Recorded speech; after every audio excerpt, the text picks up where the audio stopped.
Qu'est-ce que le marketing? Cette question peut sembler simple de prime abord, mais la signification de marketing varie grandement selon les personnes. Pour certains, il s'agit simplement d'informer le plus grand nombre de personnes possible sur le produit ou le service que vous proposez. Pour d'autres, il s'agit d'essayer de contraindre les gens à acheter ce produit ou service, qu'ils en aient besoin ou non.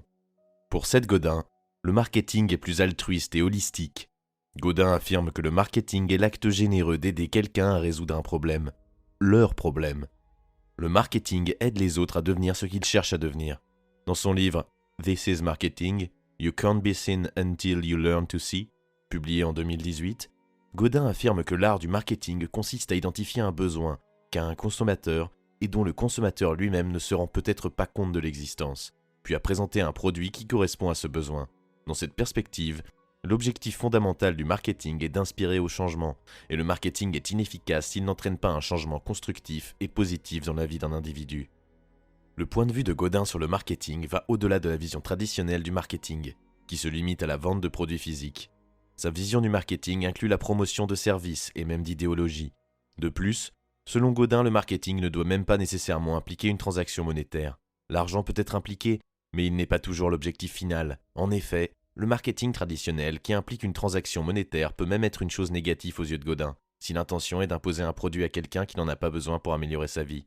Le bon marketing, pour Godin, va au-delà de cette approche plus traditionnelle pour aboutir à un résultat plus positif, où le marketing consiste à comprendre le consommateur et sa vision du monde dans le but ultime de mieux répondre à ses besoins de manière efficace.